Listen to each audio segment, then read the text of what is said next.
Hello प्यारे बच्चों, कैसे हैं आप? सब ठीक चल रहा है ना बच्चों? कोविड-19 से बच के रहना है और उसकी जो भी इंस्ट्रक्शंस हैं, हाथों को बार बार धोते रहना है, मुंह पे मास्क लगाना है और घर पर ही रहना है। ठीक है बच्चों? बहुत ही प्यारे बच्चों, ऑनलाइन स्टडी जिहड़ी अपनी चल रही है तो आपां उसनूं कंटिन्यू करदे होए अज मॉडर्न हिस्टरी का टॉपिक स्टार्ट करांगे। मॉडर्न हिस्टरी दे विच अज दा अपना टॉपिक है भारत विच यूरोपी कंपनियां दा आगमन। तो आपां नूं पता ही है बच्चों, समय समय ते भारत दे विच बहुत सारियां जिहड़ियां ने यूरोपी कंपनियां आईयां। तो उन्हां सारियां ही कंपनियां दा इक्को ही उद्देश सी, एक ही मकसद सी, भारत दे विच वध तो वध अपने आप नूं एस्टैबलिश करना, भारत का जिहड़ा कच्चा माल है वो अपने देश में जा लैके जाना, उत्थों का बनया होया माल जिहड़ा वो महंगे भाव दे विच हिंदुस्तान दे विच वेचना और ज़्यादा तो ज़्यादा बस्तियां बनाना। तो यही सारी यूरोपीयन कंपनियां का जिहड़ा उस टाइम का मेन मोटिव सी, मेन मकसद सी। तो आपां शुरू करते हैं। आ जाओ बच्चों, सब तो पहला किहड़ी यूरोपी कंपनी जिहड़ी वो भारत दे विच आई सी? हाँ जी बच्चों, सब तो पहला आए सी पुर्तगाली, फिर आए उस तो बाद डच, उस तो बाद आए अंग्रेज और उस तो बाद आए सी फ्रांसीसी। सब तो पहला आए बच्चों पुर्तगाली, फिर आए डच, फिर अंग्रेज, फिर फ्रांस तो आने वाले फ्रांसीसी फ्रेंच लोग। तो ये सब तो पहला आने वाले लोग सी। पुर्तगाली सब तो पहला आए, जिन्हां दा पहला व्यक्ति आया 1498 विच, डच लोगों का पहला व्यक्ति आया 1595 विच, अंग्रेज 1600 विच और फ्रांसीसी 1664 ईस्वी दे विच।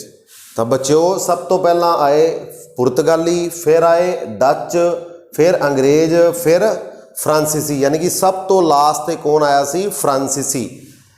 ये इन्हां दे आने का टाइम है 1498 पुर्तगाली, फिर डच, फिर अंग्रेज ते फिर फ्रांसीसी। इन्हां ने भारत विच आने तो बाद अपनियां फैक्ट्रियां जिहड़ियां लगाईयां, वो अलग चीज़ है बच्चों। फैक्ट्रियां, कारखाने। तो सब तो पहला जिवें पुर्तगाली आए, इन्हां ने अपना जिहड़ा फैक्ट्री है, अपना कारखाना है, वो लगाया कोचीन दे विच। डच लोग आए, इन्हां ने अपनी फैक्ट्री लगाई मसूलीपट्टम दे विच। अंग्रेज आए, इन्हां ने सूरत और मसूलीपट्टम।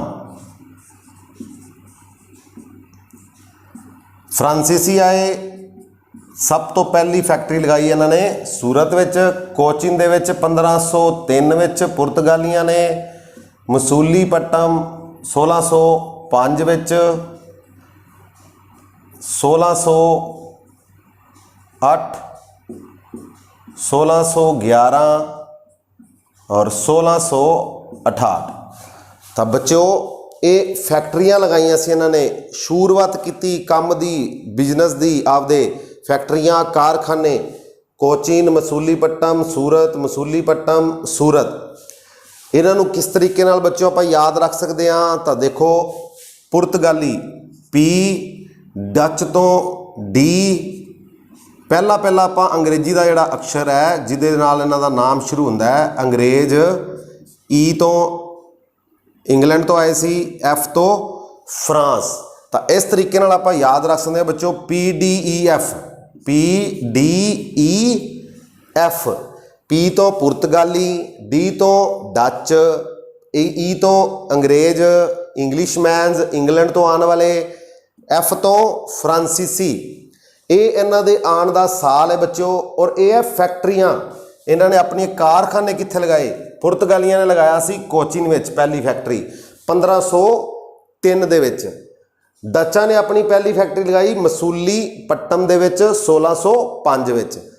अंग्रेज़ां ने अपनी पहली फैक्ट्री जिहड़ी वो सूरत विच शुरू की सी 1608 दे विच, पर मसूलीपट्टम दे विच उन्होंने फैक्ट्री जिहड़ी लगाई सी 1611 विच और फ्रांसीसियां ने लगाई सी अपनी फैक्ट्री सूरत दे विच 1668 दे विच। ਤਾਂ ਇਹਨੂੰ ਵੀ ਆਪਾਂ ਬੜੇ ਵਧੀਆ ਤਰੀਕੇ ਨਾਲ ਬੱਚਿਓ ਯਾਦ ਰੱਖ ਸਕਦੇ ਹਾਂ। ਫੈਕਟਰੀਆਂ ਦਾ ਦੇਖੋ, ਪੁਰਤਗਾਲੀ, ਗਾਲੀ ਔਰ ਇੱਧਰ ਚੀਨ, ਇਸ ਤਰੀਕੇ ਨਾਲ ਆਪਾਂ ਇਹਨੂੰ ਯਾਦ ਰੱਖਣਾ ਬੱਚਿਓ। ਚੀਨ, ਤਾਂ ਚੀਨ ਦਾ ਆਪਾਂ ਨੂੰ ਪਤਾ ਹੀ ਹੈ, ਚੀਨ ਦਾ ਜਿਹੜਾ ਸਮਾਨ ਹੈ ਉਹ ਜ਼ਿਆਦਾ ਦੇਰ ਨਹੀਂ ਚੱਲਦਾ। ਤਾਂ ਜਦੋਂ ਚੀਨ ਤੋਂ ਲਿਆਂਦੀ ਹੋਈ ਚੀਜ਼ ਖਰਾਬ ਹੋ ਜਾਂਦੀ ਹੈ, ਜਿਸ ਬੰਦੇ ਤੋਂ ਆਪਾਂ ਚੀਜ਼ ਲਿਆਂਦੀ ਹੈ, ਫਿਰ ਆਪਾਂ ਉਹਨੂੰ ਕੀ ਕੱਢਾਂਗੇ? ਹਾਂਜੀ ਬੱਚਿਓ, ਕੀ ਕੱਢਾਂਗੇ? ਗਾਲੀਆਂ, ਗਾਲੀ। ਠੀਕ ਹੈ, ਤਾਂ ਕੋਚੀਨ, ਚੀਨ, ਗਾਲੀ। ਤਾਂ ਪੁਰਤਗਾਲੀਆਂ ਨੇ ਫੈਕਟਰੀ ਕਿੱਥੇ ਲਗਾਈ ਸੀ? ਕੋਚੀਨ ਵਿੱਚ। ਡੱਚ, ਦੇਖੋ ਇਹਨਾਂ ਦਾ ਛੋਟਾ ਜਿਹਾ ਨਾਮ ਹੈ ਡੱਚ, ਔਰ ਫੈਕਟਰੀ ਕਿੱਥੇ ਲਾਈ ਹੈ? ਵੱਡੀ ਜਗ੍ਹਾ ਤੇ, ਮਸੂਲੀਪਟਮ।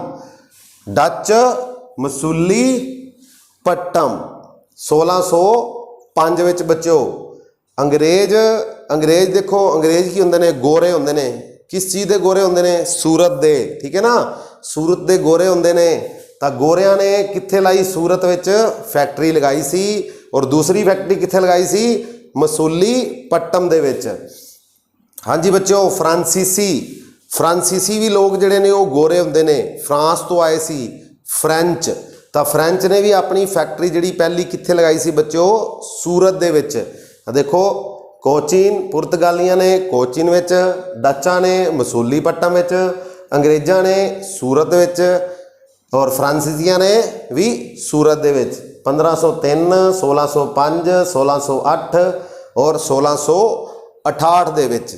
ਠੀਕ ਹੈ ਬੱਚਿਓ, ਤਾਂ ਅੱਜ ਆਪਾਂ ਪੁਰਤਗਾਲੀਆਂ ਔਰ ਡੱਚ ਬਾਰੇ ਪੜਾਂਗੇ ਡਿਟੇਲ ਦੇ ਵਿੱਚ। ਪੁਰਤਗਾਲੀਆਂ ਨੇ ਕਿਸ ਤਰ੍ਹਾਂ ਆਪਣੇ ਸਾਮਰਾਜ ਨੂੰ ਜਿਹੜਾ ਉਹ ਭਾਰਤ ਦੇ ਵਿੱਚ ਸ਼ੁਰੂ ਕੀਤਾ। ਆਜੋ ਬੱਚਿਓ, ਆ ਦੇਖੋ, ਸਭ ਤੋਂ ਪਹਿਲਾਂ ਅਗਰ ਪੁਰਤਗਾਲੀਆਂ ਦੀ ਗੱਲ ਕਰੀਏ ਤਾਂ ਪੁਰਤਗਾਲੀਆਂ ਦਾ ਸਭ ਤੋਂ ਪਹਿਲਾ ਵਿਅਕਤੀ ਜਿਹੜਾ ਭਾਰਤ ਦੇ ਵਿੱਚ ਆਇਆ ਸੀ, ਉਸ ਦਾ ਨਾਮ ਸੀ Vasco da Gama. Vasco da Gama, ਜਿਹੜਾ ਕਿ 1498 ਦੇ ਵਿੱਚ ਭਾਰਤ ਵਿੱਚ ਪਹੁੰਚਿਆ ਸੀ। ਔਰ ਇਸਨੇ ਭਾਰਤ ਦੇ ਵਿੱਚ ਆਉਣ ਲਈ ਸਮੁੰਦਰੀ ਮਾਰਗ ਕੇਪ ਆਫ ਦਾ ਗੁੱਡ, ਤਾਂ Cape of Good Hope, Cape of Good Hope ਵੀ ਕਹਿੰਦੇ ਇਹਨੂੰ ਬੱਚੋ, Cape of the Good Hope. ਤਾਂ ਇਸ ਮਾਰਗ ਨੂੰ ਜਿਹੜਾ ਕਿਹਾ ਜਾਂਦਾ ਹੈ, ਸਮੁੰਦਰੀ ਮਾਰਗ ਨੂੰ, Cape of the Good hop.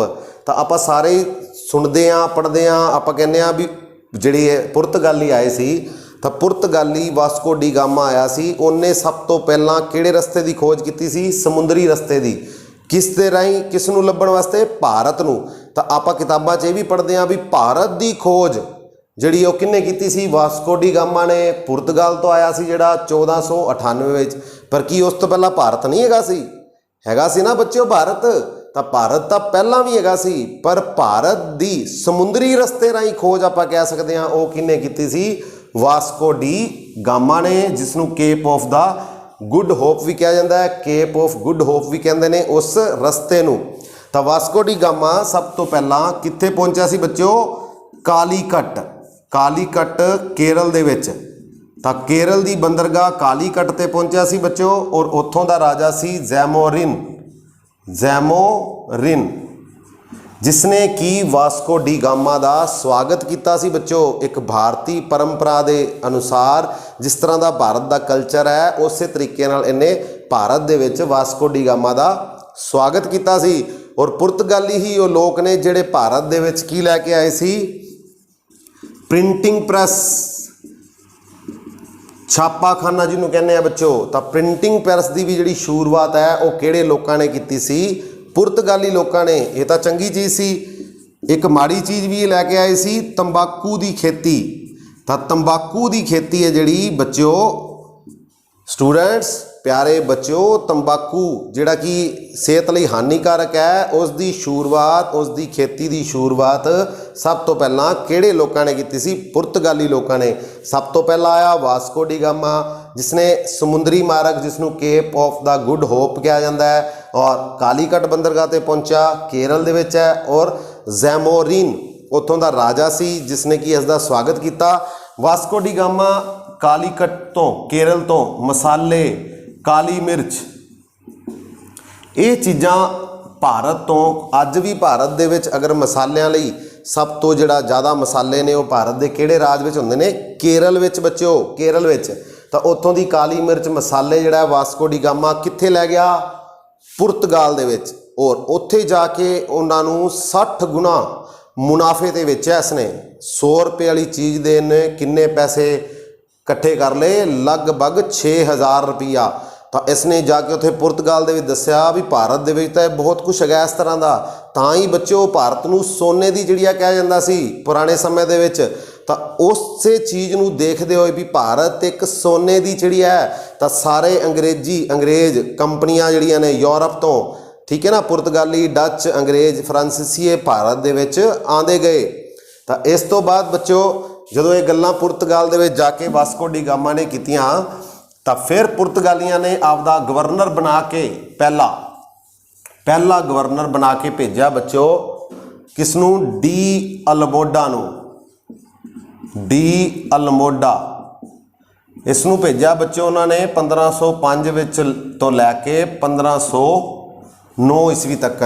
D ਅਲਮੋਡਾ ਇਹ ਪਹਿਲਾ ਕੀ ਸੀ? ਪੁਰਤਗਾਲ ਦਾ ਪਹਿਲਾ ਗਵਰਨਰ, ਪੁਰਤਗਾਲੀਆਂ ਦਾ ਪਹਿਲਾ ਗਵਰਨਰ ਸੀ ਜਿਹੜਾ ਬੱਚਿਓ, ਉਹ ਕੌਣ ਸੀ? ਡੀ ਅਲਮੋਡਾ। 1505 ਈਸਵੀ ਤੋਂ ਲੈ ਕੇ 1509 ਈਸਵੀ ਤੱਕ ਇਹ ਭਾਰਤ ਦੇ ਵਿੱਚ ਆਇਆ। ਤਾਂ ਇਸ ਨੇ ਸਭ ਤੋਂ ਪਹਿਲਾਂ ਜਿਹੜਾ ਬਲੂ ਵਾਟਰ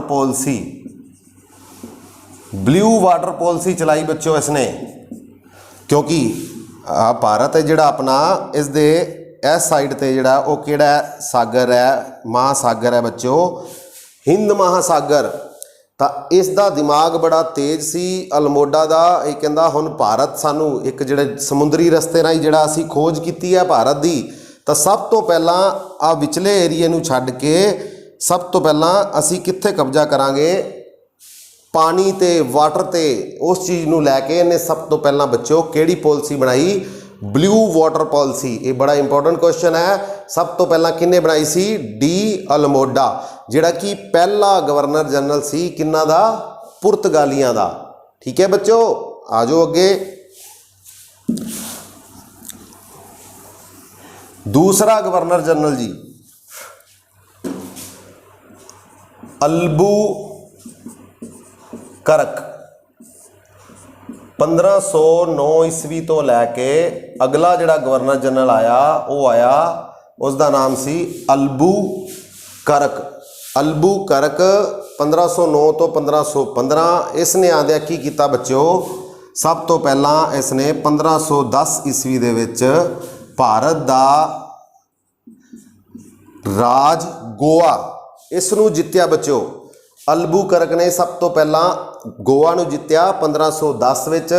ਔਰ ਕਿਸ ਤੋਂ ਜਿੱਤਿਆ ਸੀ ਇਸਨੇ ਗੋਆ? ਬੀਜਾਪੁਰ ਦੇ ਸੁਲਤਾਨ ਤੋਂ। ਬੀਜਾਪੁਰ ਦਾ ਸੁਲਤਾਨ ਸੀ ਉਸ ਟਾਈਮ ਯੂਸੁਫ ਆਦਿਲ ਸ਼ਾਹ।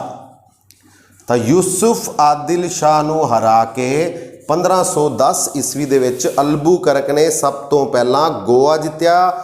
ਔਰ ਇਸ ਗੋਆ ਨੂੰ ਪੁਰਤਗਾਲੀਆਂ ਨੇ ਸਭ ਤੋਂ ਲਾਸਟ ਤੇ ਭਾਰਤ ਦੇ ਆਜ਼ਾਦ ਹੋਣ ਤੋਂ ਬਾਅਦ ਵੀ 1961 ਵਿੱਚ ਛੱਡਿਆ ਸੀ ਬੱਚਿਓ। ਇਹ ਆਏ ਸਭ ਤੋਂ ਪਹਿਲਾਂ ਸੀ ਔਰ ਭਾਰਤ ਵਿੱਚੋਂ ਗਏ ਵੀ ਸਭ ਤੋਂ ਬਾਅਦ ਵਿੱਚ। 1961 ਵਿੱਚ ਇਹਨਾਂ ਨੇ ਗੋਆ ਦੇ ਉੱਪਰ ਆਪਦੇ ਅਧਿਕਾਰ ਨੂੰ ਛੱਡਿਆ ਸੀ ਬੱਚਿਓ।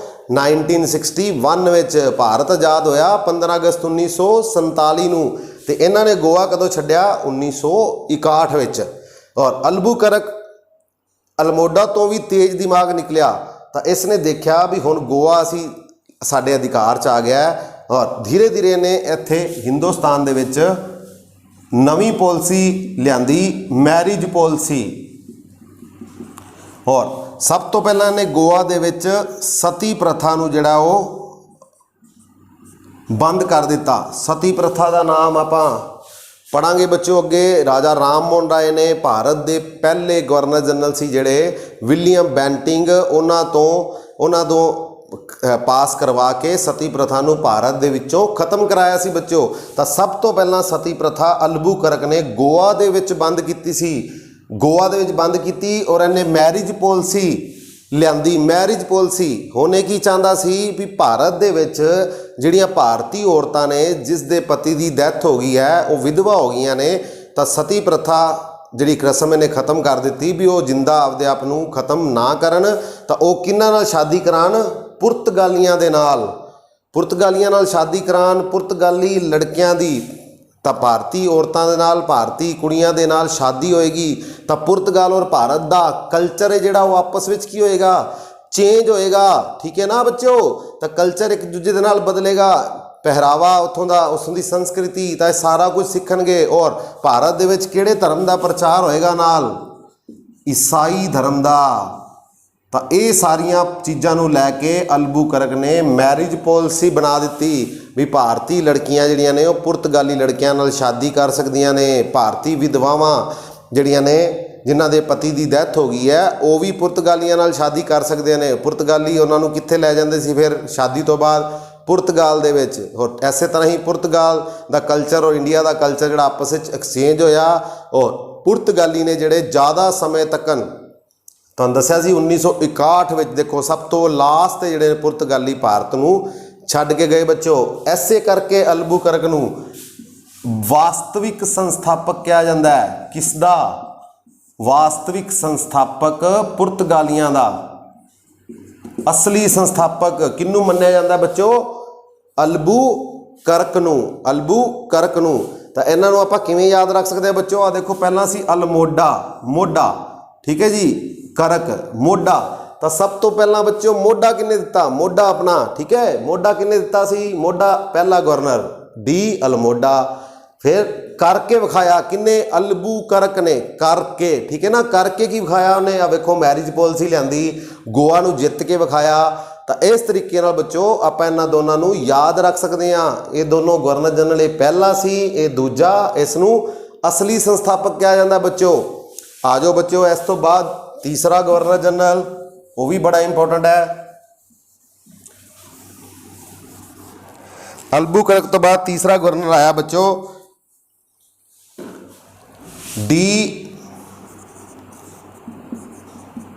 ਨੂਨੇ। ਡੀ ਨੂਨੇ ਨੂੰ ਕਹਿੰਦੇ ਨੇ ਬੱਚੋ। ਠੀਕ ਹੈ, ਡੀ ਨੂਨੇ। ਔਰ ਇਸਨੇ ਕੀ ਕੀਤਾ? ਗੋਆ ਜਿਹੜਾ ਜਿੱਤਿਆ ਸੀ ਪੁਰਤਗਾਲੀਆਂ ਨੇ, ਉਸ ਨੂੰ ਆਪਣੀ ਕੀ ਬਣਾਇਆ ਬੱਚਿਓ? ਰਾਜਧਾਨੀ ਬਣਾਇਆ। ਕਿਸਨੇ ਬਣਾਇਆ ਰਾਜਧਾਨੀ ਗੋਆ ਨੂੰ? ਡੀ ਨੂਨੇ ਨੇ। ਇਹ ਤੀਸਰਾ ਗਵਰਨਰ ਸੀ, ਗਵਰਨਰ ਜਨਰਲ ਸੀ ਪੁਰਤਗਾਲੀਆਂ ਦਾ, ਡੀ ਨੂਨੇ। ਔਰ ਇਸਨੇ ਦਿਊ ਔਰ ਦਮਨ, ਜਿਸ ਨੂੰ ਆਪਾਂ ਦਮਨ ਅਤੇ ਦਿਊ ਕਹਿੰਦੇ ਆ ਬੱਚਿਓ। ਹੁਣ ਦਿਊ 1535 ਵਿੱਚ ਤੇ ਦਮਨ 1559 ਈਸਵੀ ਦੇ ਵਿੱਚ, ਜਿਹੜਾ ਕਿ ਇਹ ਦਮਨ ਅਤੇ ਦਿਊ ਭਾਰਤ ਦਾ ਹੁਣ ਕੇਂਦਰ ਸ਼ਾਸਿਤ ਪ੍ਰਦੇਸ਼ ਸੀ, ਜਿਸ ਨੂੰ ਕਿ ਦਾਦਰ ਅਤੇ ਨਾਗਰ ਹਵੇਲੀ, ਦਮਨ ਅਤੇ ਦਿਊ ਦੋਨਾਂ ਨੂੰ ਇਕੱਠਾ ਕਰ ਦਿੱਤਾ ਗਿਆ ਹੈ 26 ਜਨਵਰੀ 2020 ਤੋਂ ਬਾਅਦ। ਇਹ ਦੋਨੋਂ ਕੇਂਦਰ ਸ਼ਾਸਿਤ ਪ੍ਰਦੇਸ਼ ਮਿਲ ਕੇ ਦਾਦਰ ਅਤੇ ਨਾਗਰ ਹਵੇਲੀ ਤੇ ਦਮਨ ਅਤੇ ਦਿਊ ਦੋਨਾਂ ਨੂੰ ਇਕੱਠਾ ਕਰਕੇ ਇੱਕੋ ਹੀ ਕੇਂਦਰ ਸ਼ਾਸਿਤ ਪ੍ਰਦੇਸ਼ ਕਰ ਦਿੱਤਾ ਗਿਆ ਹੈ। ਇਹਨਾਂ ਦੋਨਾਂ ਜਗ੍ਹਾ ਤੇ ਡੀ ਨੂਨੇ ਜਿਹੜਾ ਤੀਸਰਾ ਗਵਰਨਰ ਜਨਰਲ ਸੀ ਪੁਰਤਗਾਲੀਆਂ ਦਾ, ਉਹਨੇ ਅਧਿਕਾਰ ਕੀਤਾ ਸੀ।